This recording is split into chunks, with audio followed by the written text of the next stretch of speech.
I only used it for fighting where that was my image, just real hardcore, no sock. And Mike Tyson's latest meltdown happened just weeks after his fight with Jake Paul. At 58, the former heavyweight champion lost control again. This time, it wasn't in the ring. Security footage shows Tyson attacking someone outside a Las Vegas hotel. Within hours, police had him in handcuffs. But this wasn't just another celebrity scuffle. What Tyson said during his arrest shocked even the officers. The outburst reveals a dark side that never left him. Fans thought prison had changed him. They were wrong. Mike Tyson was born on June 30th, 1966, at Cumberland Hospital in Fort Greene, Brooklyn. He never really had a steady father. His biological dad, Purcell Tyson, vanished early. Then his mother's partner, Jimmy Kirkpatrick, left too when Mike was only 2. That left his mother, Lorna, struggling to raise the family alone. They bounced around different parts of Brooklyn until they ended up in Brownsville, one of the roughest neighborhoods in New York. The place was loaded with crime,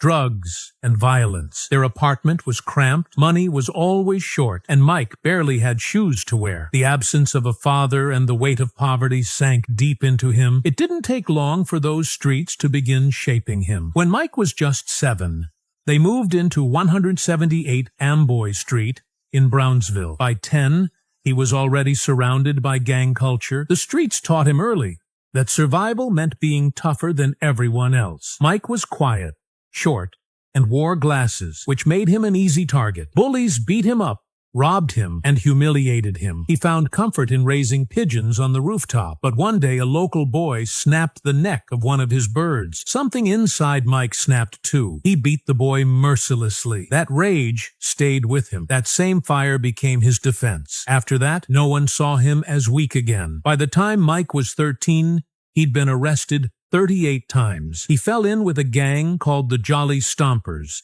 They mugged people, broke into homes, and constantly battled rivals. Fist fights were normal. Mike claimed he had at least 150 street fights before he turned pro. He learned to punch inside abandoned buildings, hiding from cops. During one beating by a group of older boys who stripped him and left him half dead, Mike swore he'd never let anyone do that to him again. That moment turned into fuel. He trained in secret, punching walls, concrete, anything solid. He wasn't just fighting kids anymore. He was fighting the memory of being helpless. At 12, after stealing a woman's purse, Mike got sent to the Tryon School for Boys in upstate New York. It was 1978.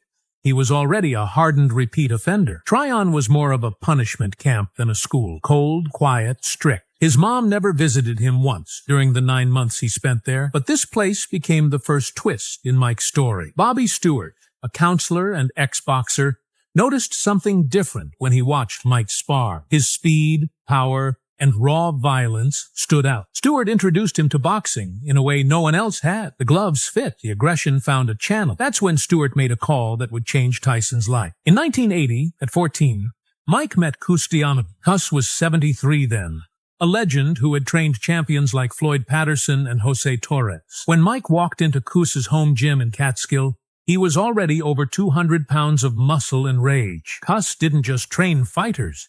He built them from the inside out. He told Mike he could be the youngest heavyweight champion in the world. Mike believed him. For the first time, someone acted like he mattered. Cus invited him to live and train full-time at his home. From that day on, Mike didn't just box. He studied. He listened. He ran through snow in the dark. He learned to move his head, to cover up, to throw the perfect uppercut. Cus called fear a gift. He said the key to winning was learning how to use fear instead of being owned by it. After Mike's mother died in 1982, Cus became his legal guardian. Mike was 16. His new home wasn't a house anymore. It was a boot camp. He woke at 4 in the morning, stretched in silence, and ran miles before the sun came up. After sleeping a few hours, he'd return for brutal afternoon training. He did 2,000 squats a day, 2,500 sit-ups, 500 dips, 800 neck crunches, all before sparring. He watched old fight films, especially Jack Dempsey,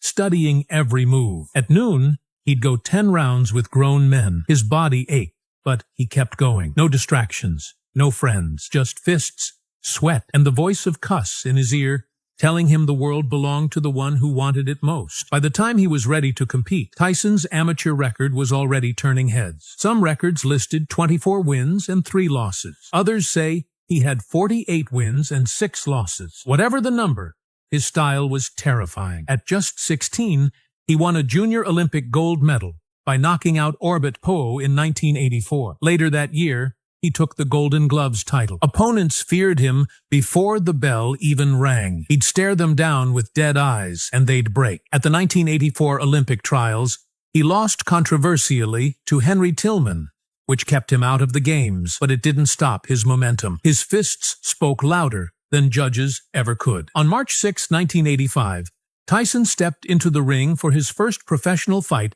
at the Plaza Convention Center in Albany. He was 18. His opponent, Hector Mercedes, had more experience but none of the fire. In just 1 minute and 47 seconds, Tyson crushed him with a clean uppercut. The man flew into the ropes. The crowd didn't even have time to settle in. The fight made headlines. A kid from Brownsville had just announced himself to the world. That year, between March and December, Tyson fought 15 times. He won every single one by knockout. 11 of them didn't even make it past the first round. He became a storm no one could stop. On October 9th, 1985, he fought Donnie Long in Harrisburg. A single left hook snapped Long's jaw. The fight ended in under 60 seconds. Medical crews rushed in. People weren't just watching Tyson. They were bracing themselves. He was destroying seasoned pros with one punch and walking away like it meant nothing. On February 16, 1986, Tyson stepped onto a national stage against Jesse Ferguson. It aired on ABC.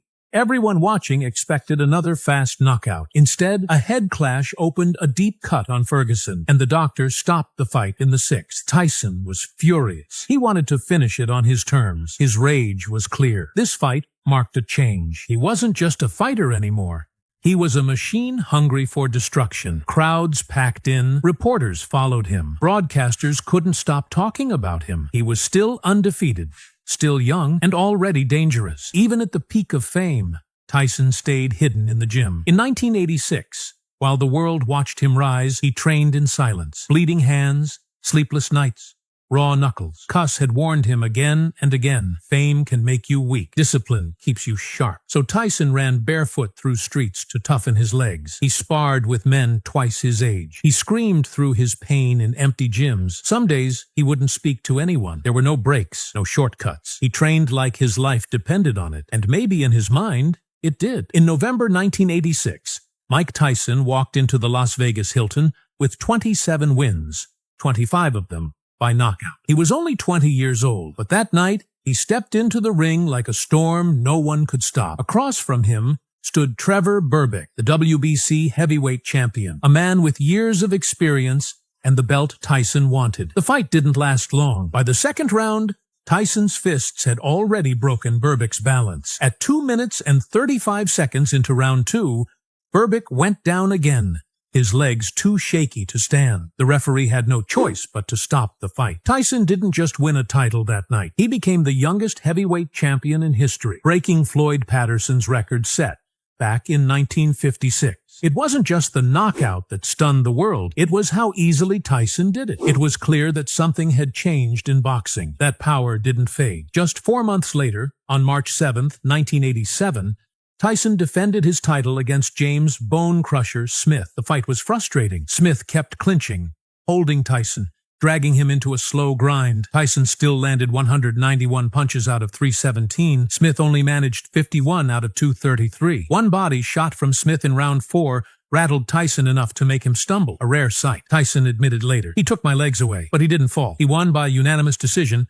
and added the WBA title to his name." The scores read 120-106. 119-107, and 119-107. It wasn't a pretty fight, but it showed that Tyson could win even when things didn't go his way. On May 30th, 1987, Tyson returned to the Las Vegas Hilton to face Pinklon Thomas. Thomas had only one loss on his record and a reputation for taking punches, but Tyson dismantled him in the 6th round. First came a barrage of 15 unanswered punches, then a brutal right cross. The referee stepped in, and Tyson had another TKO. This fight wasn't about raw strength. It was about timing, movement, and control. He was evolving. becoming more than a brawler. He was turning into a machine. By August 1st, 1987, Tyson had a chance to unify it all. Facing Tony Tucker in Las Vegas, he went the full 12 rounds. The scores were decisive: 119-111, 118-113, 116-112. Tucker landed a strong uppercut early in round one, shaking Tyson briefly. But Tyson kept pressing, taking punches, giving back more. With that win, he held the WBA, WBC, and IBF belts all at once. At just 21, he was the undisputed heavyweight champion of the world. No one had done that since the 1970s. Next came Larry Holmes on January 22, 1988. Holmes was 38, a former champion who had never been knocked out until that night. Tyson sent him to the canvas 3 times in round 4. Holmes was done. Tyson didn't just win, he humiliated a legend. It was personal, too. Holmes had insulted Cus D'Amato, Tyson's late trainer and father figure. That left hook wasn't just a punch, it was a message. Then came the fight that became legend. June 27, 1988. Tyson faced Michael Spinks. Both men were undefeated. Spinks had a 31-0 record and held the lineal championship. The fight lasted 91 seconds. One left hook, a few brutal combinations, and Spinks was out cold. The fight brought in $21 million from pay-per-view alone. Ring Magazine named it Round of the Year. Tyson had thrown 8 punches. That was all it took. On March 21st, 1988, Tyson traveled to Tokyo to face Tony Tubbs. Tubbs had only 1 loss and looked confident in round 1. But in round 2, Tyson's body punches changed everything. At 2 minutes and 21 seconds, a left hook folded Tubbs over. He never fought again at championship level. By this point, Tyson wasn't just a champion. He was a phenomenon. He earned up to $30 million per fight. His lifestyle matched his punch, loud and reckless. In August 1988, he broke his hand fighting Mitch Green in Harlem. In September, he crashed his BMW into a tree. October saw police at his home after he threw furniture out the window. His wife, Robin Givens, fled the house and filed for divorce. A nightclub battery charge followed in December. The champion who owned the ring was beginning to lose control outside it. Still, in February 1989, he stepped back in the ring. Frank Bruno was the opponent. Tyson returned after 8 months, grieving his mother's death. Bruno lasted until the 5th round, but Tyson's uppercuts closed his eye and ended the fight. Tyson admitted that the grief weighed on him, but so did Bruno's early punch that shook him. It didn't stop him, though. He ended it with blood, power, and fury. Then came Carl Williams on July 21st, 1989. Another fast one. A straight right knocked Williams out in just 93 seconds. That was Tyson's second fastest win after Spinks. People were still talking about his dominance, but behind the scenes, trouble kept building. His relationship with Robin Givens had collapsed, and distractions were piling up. By 1990, everything cracked. On February 11th in Tokyo, Mike Tyson stepped into the ring against James Buster Douglas. Tyson was 37-0. Douglas was a 42-1 underdog. Tyson dropped Douglas in the 8th round, but in round 10, Douglas landed an uppercut and a flurry that dropped Tyson to the canvas. He fumbled with his mouth guard and couldn't get up in time. It was over. One of the biggest upsets in sports history. Tyson's invincibility vanished in a single night. The aftermath turned ugly fast. Don King, Tyson's promoter, was accused of manipulating Tyson's purse. Tyson found out and punched King in the face during a heated meeting. His trust was gone. His team was broken. He tried to bounce back on March 17, 1990, against Henry Tillman. Tyson knocked him out in the 1st round, but it felt desperate, not dominant. Later that year, on December 8, Tyson fought Alex Stewart. He won the 12-round decision, but the fight was close, and Stewart landed more clean shots than expected. Tyson's face was bruised and bloodied, and the defense that once made him untouchable seemed to fade. People were no longer just watching Tyson win. They were watching him change. Then came the collapse of his marriage to Robin Givens. By 1991, the divorce was final. Givens accused Tyson of violence, calling him abusive and unstable. The legal battles dragged on, costing him nearly $9 million.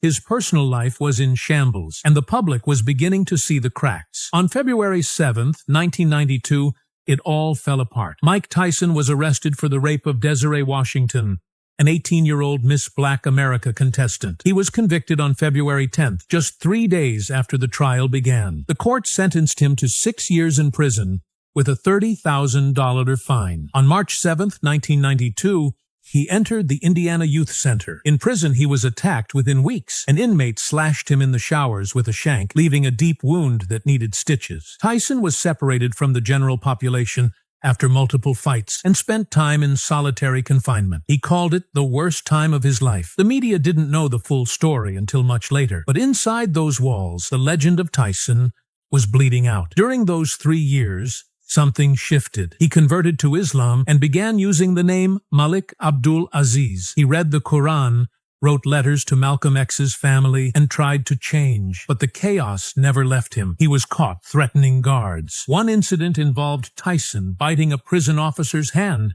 during a rage-filled moment. It was clear that the pain inside him hadn't gone away. He was released in March 1995, but he didn't return to peace. He came out with legal restrictions, mounting debt, and a broken image. Within days, he promised to fight again. He said he would destroy anyone in his way. When Mike Tyson walked back into the ring on November 19, 1995, at the MGM Grand in Las Vegas, the world watched a man trying to reclaim something more than just a title. He had been locked away for 3 years. Now he was back, fists clenched, rage simmering under the surface. Across from him stood Frank Bruno, the reigning WBC heavyweight champion. Bruno had trained hard, studied Tyson's past fights, prepared for war. But it only took 3 rounds. Tyson threw 16 unanswered punches that overwhelmed Bruno and ended the fight. The ref stepped in. The crowd exploded. Tyson had done it. He was champion again. But it was what came next that stunned the world even more. In his post-fight interview, Tyson admitted that during prison he had smoked a lot of marijuana just to cope. He said he was depressed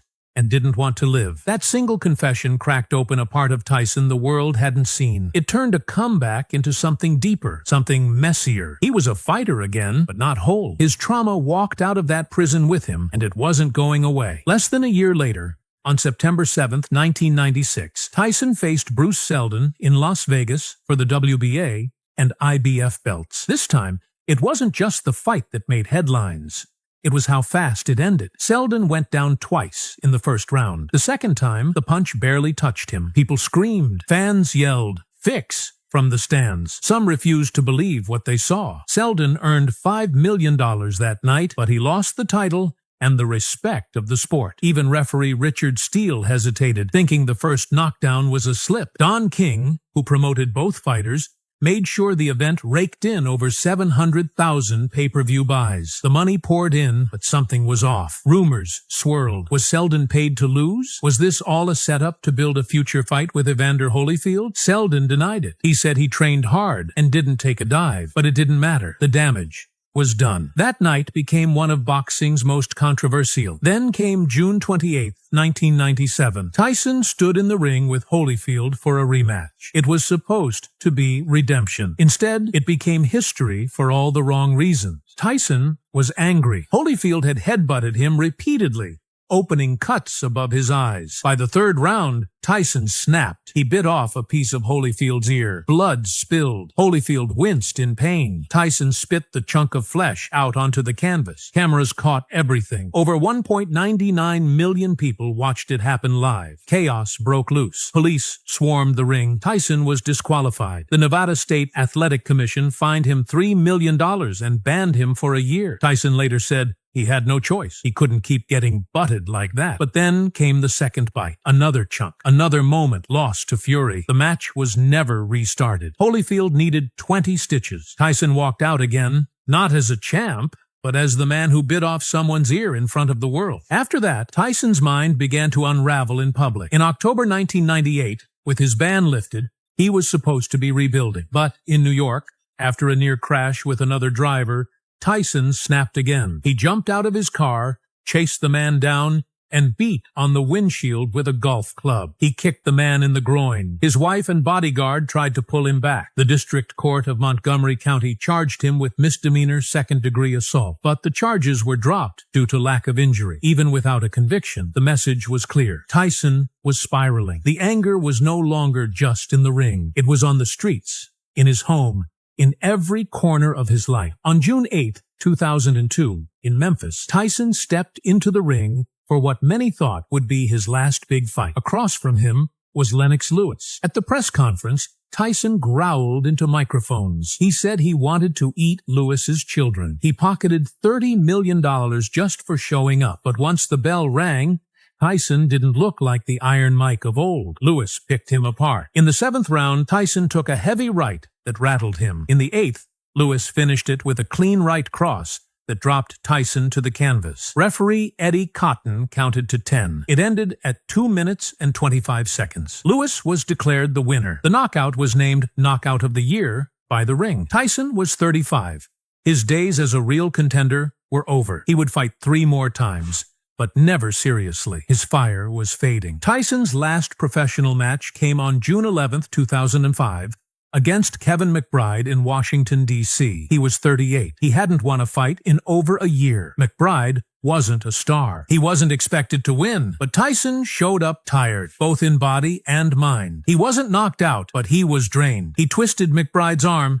He headbutted him. He got 2 points deducted. By the end of the 6th round, Tyson didn't want to stand. He sat on his stool and refused to continue. Just like that, he retired. In the post-fight interview, he said, "I don't have the guts to be in this sport anymore. My heart is not into this anymore." His record stood at 50 wins, 6 losses, 44 knockouts. He had fought his last round, but the punches didn't stop outside the ring. By 2003, Tyson had burned through nearly $400 million in earnings. He filed for Chapter 11 bankruptcy, listing $23 million in debt. He'd spent $9 million on Bengal tigers. One of them mauled a woman that same year. He spent $2 million on cars, many wrecked in fits of rage. He bought mansions, lost millions in lawsuits, and paid a $9 million divorce settlement. At one point, he sold his Connecticut mansion to 50 Cent for $4 million.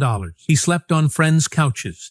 He lived in shelters. His bankruptcy papers named the IRS, lawyers, and his ex-wife as creditors. Tyson had fallen hard, not in the ring, but in life. Even after retirement, he couldn't stay away. In 2020, at age 54, Tyson returned for an exhibition fight with Roy Jones Jr. He landed 38 punches. It ended in a draw, but the world saw a shadow of the fighter he once was. Then, on November 15, 2024, Tyson fought Jake Paul at AT&T Stadium. It was sanctioned. It was real. 65,000 people filled the stands. The event pulled in $20 million, but Tyson lost by unanimous decision after 8 rounds. Still, people watched. People cared. Tyson's name still carried weight, even if his punches didn't. Tyson's life outside the ring was just as messy. He married Robin Givens in 1988. Less than a year later, it was over. Givens said their marriage was torture. She said Tyson had threatened her with a knife. She said she had thought of suicide. Tyson paid her $10 million in the divorce. It became one of the biggest settlements in sports at the time. Interviews showed a woman in fear and a man brushing it off. The world started to see Tyson as more than a boxer. He was dangerous, and not just in the ring. In 1997, he married Monica Turner. They had 2 kids, Michael and Ramla. But by 2003,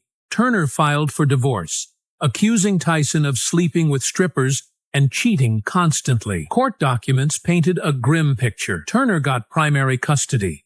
Tyson lost another family, another home, another piece of himself. Then came Lakiha Spicer. They married in 2009. They had 2 kids, Milan and Morocco. But just months after the wedding, tragedy hit. Tyson's daughter from a previous relationship, 4-year-old Exodus, was playing on a treadmill. A cord from the machine wrapped around her neck. It acted like a noose. She was rushed to the hospital. She died the next day. Tyson said he never recovered. He still hasn't. Tyson has 8 children in total. Amir, Ramla, Milan, Morocco, D'Amato, and 3 others. Some were born from flings, some from love. But he wasn't there for most of them. He admits that. He missed birthdays. He missed graduations. He missed years. In 2011, he tried to make peace with his eldest, Amir. They talked, they reconnected, but others still keep their distance. Tyson speaks about them often. The regret sits in his voice like weight he can't shake. Then, something shifted. In 2013, Tyson stepped onto a different kind of stage. He launched Undisputed Truth, a one-man Broadway show. He stood under lights and told his story. The drugs, the women, the breakdowns. It was written with Randy Johnson, directed by Spike Lee. The show ran for 7 weeks. Its top week earned $624,000. It eventually grossed $14 million. In 2014, Tyson announced he was sober. He admitted hiring dozens of prostitutes. He admitted he'd lost control. But now, He was trying. The world looked at him differently, not just as a boxer, but as a man who fell hard and stood back up, not to fight others, but to fight himself. That battle, it seems, is still going.